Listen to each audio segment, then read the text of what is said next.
भारतीयों से इस मुद्दे पर बात की मेरे सहयोगी सुधाकर कश्यप ने। राज ठाकरे की पार्टी मनसे ने मराठी मानुस को महाराष्ट्र में और मुंबई में 80% रिजर्वेशन देने की बात की है और मांग की है। इसी मुद्दे पे बोलने के लिए हमारे साथ उत्तर भारतीय मान्यवर हैं, हम उनसे जानते हैं कि क्या लगता है उनको। दीपू जी, आप बताइए पहले कि ये जो रिजर्वेशन का जो मामला है 80% रिजर्वेशन का, कैसे देखते हैं आप? मैं इस जो मनसे ने डिमांड की है कि प्राइवेट सेक्टरों में 80% इस यहाँ के स्थानिक लोगों को मिलना चाहिए, मुझे लगता है कि ये बात सही है कि यहाँ के स्थानिक लोगों को, जिस राज्य का जो स्थानिक है और यहाँ पे अगर कंपनियाँ आती है तो उनके ही लोगों वहाँ के ही लोकल लोगों को जॉब मिलना चाहिए।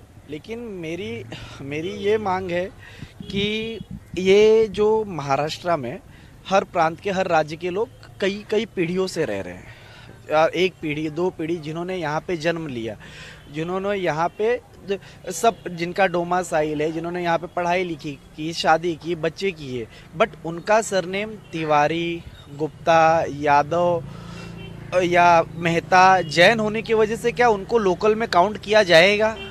या उनको भी ये 80% का जो रिजर्वेशन है उनको भी स्थानिक बोल के, क्योंकि उन्हें भी मराठी आती है, उनके पास भी डोमासाइल है, तो क्या उनको भी इस चीज़ में शामिल किया जाएगा? मुद्दा नंबर 1। दूसरा, सेम चीज़ कर्नाटक में कांग्रेस की गवर्नमेंट ने करने का ट्राई किया था। कांग्रेस की गवर्नमेंट ने 100% लोकल लोगों को रोजगार देने की बात की थी प्राइवेट सेक्टरों में, लेकिन जब बड़े बड़े प्राइवेट सेक्टरों ने इसका विरोध किया तो 2 दिन के भीतर कांग्रेस की गवर्नमेंट को ये जो बिल था उसे वापस लेना पड़ा। तीसरी बात, मुझे ऐसा लगता है कि हमें टैलेंट देखना चाहिए, बाकी लोगों को भी अवसर देना चाहिए। आज यूएसए, आज हम बोलते हैं कि अमेरिका एक देश का सबसे पावरफुल राष्ट्र है, सब टेक्नोलॉजी में सबसे आगे है। वो इस वजह से है क्योंकि वहाँ पर आज अमेरिका में मूल निवासी अमेरिका के बहुत कमी है। वहाँ अमेरिका को बनाने वाले बहुत सारे इंडियन भी हैं, बहुत सारे चाइनीज़ भी है, बहुत सारे यूरोपियन भी है, बहुत सारे बाकी कंट्रियों की भी है, बट टैलेंट एक जगह पे जमा होता है और वो राष्ट्र अपने आप चमकने लगता है। चौथा बात, मुझे लगता है ये मुद्दा बहुत अच्छा है, लोकल लोगों को रोजगार मिलना चाहिए, लेकिन क्या ये सुप्रीम कोर्ट में टिक पाएगा? क्योंकि सुप्रीम कोर्ट का ऑर्डर है कि 50% से ज़्यादा आप किसी को रिजर्वेशन दे ही नहीं सकते हो। तो क्या 80% ये टिक पाएगा कोर्ट में? ये सारी चीज़ों को भी करना चाहिए और मनसे के लोगों को, मनसे पार्टी को एक क्लैरिटी देनी चाहिए। जो आप 80% जो बोल रहे हो उसमें आप किन लोगों को शामिल करना, अब आप कि कौन कौन लोग शामिल होते हैं? तो मेरा यही है कि ये मुद्दा, ये जो आपकी मांग है बहुत अच्छी है, लेकिन इसमें लोगों को क्लैरिटी नहीं होने की वजह से लोगों में एक डर का माहौल आ जा रहा है कि अब ये क्या नया आ गया। लोगों को जो यहाँ से 10-10, 15-15 सालों से जॉब कर रहे हैं, सारी चीज़ें कर रहे हैं, तो लोगों में एक डर का माहौल आ गया है। तो मेरा बस यही निवेदन है कि मनसे को इस चीज़ पे क्लैरिटी देनी चाहिए। आपको क्या लगता है रिजर्वेशन के बारे में? 80% रिजर्वेशन की मांग की है। देखिए, ये इनका ना सब स्टैंड है। अभी तक इन्होंने प्रांतवाद चलाया, अब उस पर थोड़ा कैसा पब्लिक उनको जवाब देने लगी, आपस में ये नहीं टूटे, इसकी वजह से अब इनका नया स्टैंड है कि 80% इनको मिलना चाहिए मराठी भाइयों को। ये कभी इस विषय पे काम करते ही नहीं है। महानगर पालिका आ रहा है, अब इनको उसमें आना है तो कुछ तो उनको दिखाना है कि हम मराठी भाइयों के लिए कर रहे हैं। जहाँ इलेक्शन खत्म हुआ है सब अपने अपने घर में बैठने वाले, ये नेताओं का सिर्फ स्टैंड है और कुछ नहीं है।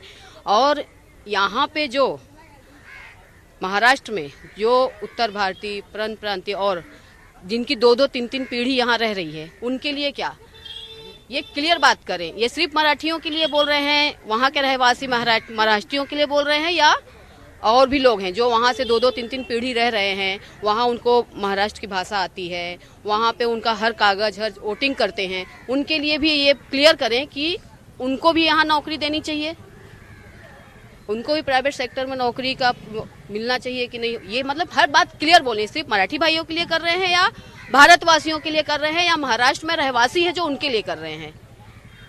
और तो हमें तो नहीं लगता है कि इनका कुछ है, ये सिर्फ चुनावी स्टैंड है, इतना हम मानते हैं, इसलिए हमें ऐसे कुछ फर्क पड़ता ही नहीं इन लोगों से। तो पता जी, रिजर्वेशन के बारे में आप क्या बोलेंगे? जैसा कि आपको पता ही होगा, सरकारी में महाराष्ट्र में पहले मराठियों को काफ़ी परसेंटेज पे उनको ही रखा जाता है। यहाँ पे दूसरे अमराठियों को सरकारी नौकरियों में जल्दी लिया नहीं जाता। जो अमराठी वो ज़्यादा करके प्राइवेट सेक्टर में ही काम करते हैं।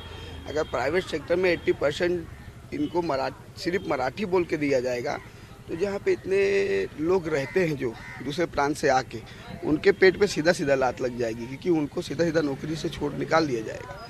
वो अगर ये बोल रहे हैं कि 80% महाराष्ट्रियन को रहना है, तो जैसा हमारी खुद की यहाँ पे दूसरी पीढ़ी रह रही, पहले हम लोग एक पीढ़ी रह चुकी, दूसरी पीढ़ी रह रही, यहीं पे जन्मे हैं, यहीं रहते हैं, तो जो हमारे अब बच्चे हैं वो दूसरी पीढ़ी हो गई जो यहाँ पे जन्मी है, यहाँ रह रही है। क्या उनको यहाँ पे मराठी बोल के नौकरी मिलेगी कि वो यहाँ के स्थानिक है, अब वो यहाँ पे जन्मे हैं? दूसरी पीढ़ी मतलब मैं यहाँ जन्मा हूँ, अब मेरा बच्चा भी यहीं जन्मा है, तो क्या उसको सरकारी नौकरी उससे भी, क्या प्राइवेट सेक्टर में उसे भी 80% में देगा?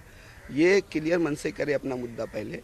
और दूसरी बात कि जैसा ये लोग बोलते हैं बार बार कि मराठियों को जॉब्स नहीं मिले, मराठियों का मराठियों को आपने जॉब्स का काम नहीं दिलाए। आज के टाइम पे 90% जो आप फेरी धंधे भी देख लेंगे, वो धंधों में भी ज़्यादा 80% जो है वो अमराठी ही हैं, क्योंकि मराठियों को आप धंधे नहीं लगवाए, आपने उनको आगे नहीं बढ़ाया। बीएमसी में कॉन्ट्रैक्टर 90% ना अमराठी है, क्योंकि आपने उनको काबिल नहीं बनाया, आपने उनको सिर्फ झंडा हाथ में पकड़ाया, उनको आपने ये नहीं बताया कि कंपनी कैसे बनाना है, बीएमसी में टेंडर कैसा डालना है, रोड पे धंधा कैसे लगाना चाहिए, बीएमसी पुलिस कैसे हैंडल करना चाहिए।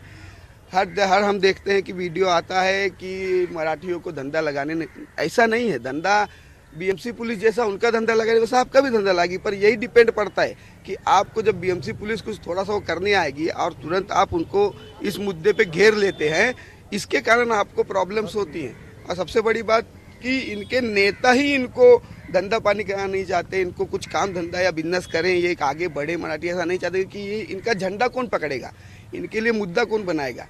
पहले हिंदुत्व का मुद्दा लिए विधानसभा लोकसभा में, और अब आ गए जब उस समय कोई सीट नहीं मिली, कुछ मिला नहीं, तो अब परप्रांतीय के मुद्दे पे लोग आ गए।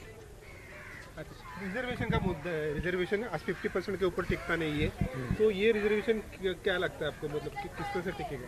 देखो, मराठा जो रिजर्वेशन की बात है, आपने देखा रहेगा कि पिछले जो मराठा आंदोलन में लोग मराठा भाइयों की डिमांड थी कि हमें रिजर्वेशन दिया जाए, लेकिन सुप्रीम कोर्ट और महाराष्ट्र की देवेंद्र सरकार ने आरक्षण दिया भी और उसे हाई कोर्ट में टिकाया भी, बट वो आगे जाके सुप्रीम कोर्ट में टिक नहीं पाया, क्योंकि वो 50% से एक्सीड हो रहा था। तो मुझे नहीं लगता कि महाराष्ट्र में 50%, महाराष्ट्र में नहीं, कहीं पे भी पूरे राष्ट्र में जो सुप्रीम कोर्ट की गाइडलाइंस है 50% से आरक्षण, ज़्यादा आरक्षण कहीं पे भी ये सुप्रीम कोर्ट में टिक नहीं पाएगा, ये संवैधानिक ही नहीं है।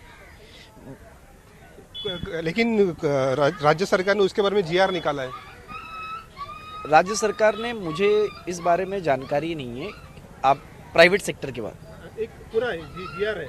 अच्छा, तो मुझे नहीं लगता कि वो टिक पाएगा, क्योंकि कोई भी पर्सन, कोई भी अगर जाके उसको कोर्ट में चैलेंज करता है तो बहुत डिफिकल्ट हो जाता है उसको प्रूफ करना, और माननीय न्यायालय के सामने उस सारी चीज़ को कन्विंस करना, सारी चीज़ें करना। तो मुझे नहीं लगता कि ये सारी चीज़ें कोर्ट के सामने टिक पाएंगी। आप जाएंगे कोर्ट में इसके खिलाफ? अभी तो मैं पहले एक बार पूरी जानकारी लेना चाहूँगा, सारी जानकारी लेने के बाद हम डिसाइड करेंगे हमें क्या करना है क्या नहीं। आप क्या बोल रहे हैं, इसके बारे में कोर्ट में जाना चाहिए रिजर्वेशन के बारे में? अभी जिस तरह के इन्होंने कहा कि जानकारी सही बात है, हम पूरी जानकारी लेके ही आगे कुछ कर सकते हैं। एक बात मैं बोलना चाहूँगी पर कि जैसे नौकरियों की बात कर रहे हैं मराठी भाइयों के लिए, तो इनका मराठी भाइयों के लिए हमारे ही पार्क साइट में पहले हम नीचे से ऊपर तक आते थे, पूरा पार्क साइट आनंदगढ़ नाका शमशान तक, यहाँ जो भी गन्ने की दुकान थी, गन्ने के रस की दुकान, आज हमारे मराठी भाई एक भी नहीं है। पहले सब मराठी भाइयों के थे, फल फ्रूट मच्छी ये सब हमारे मराठी भाइयों के थे, आज नहीं है। क्यों नहीं है? उसमें नहीं है कमाई है, पर इन नेताओं को इन चीज़ों में इनको आगे बढ़ाना ही नहीं है, उनका सपोर्ट करना ही नहीं है। वो किसी न किसी चीज़ से बीएमसी से और भी चीज़ों से, लोगों से परेशान होकर ये सब धंधे छोड़ के परप्रांतीय दूसरे को दिए जा रहे हैं। ये मुद्दे पे क्यों नहीं बोलते वो? जब ये बोलते हैं मराठी भाई के लिए लड़ रहे हैं तो अच्छी तरीके से लड़े, ये थोड़े स्टैंडबाजी करना क्या है? सिर्फ ये चुनावी मुद्दा इनका और कुछ नहीं है। और मैं यही चाहूँगी कि मेरे मराठी भाई आए, अपने धंधे पे वापस लौटें, अपने काम काज पे वापस लौटें। इनको कोई प्राइवेट सेक्टर की नौकरी जरूरत नहीं है अगर ये सब धंधे करने लगे तो। इन्होंने खुद अपना धंधा पानी, फल फ्रूट सब्जियां, खेत किसान लेके आते थे सब्जियां, वो सब्जियों के भी धंधे यहाँ बहुत अच्छे तरीके से मराठी भाई करते थे। आज कहाँ गए? आज कौन बैठा है वहाँ? देखिए आप लोग, देखिए मैं नाम नहीं लेना चाहती, पता है सबको पता है कि कौन बैठ गया उस धंधे पे। तो अपने अपने धंधे, अपने अपने रोजगार पे वापस आइए। इन नेताओं के चक्कर में पड़ेंगे तो कुछ नहीं होने वाला। Sudhakar Kashyap, India news, Mumbai.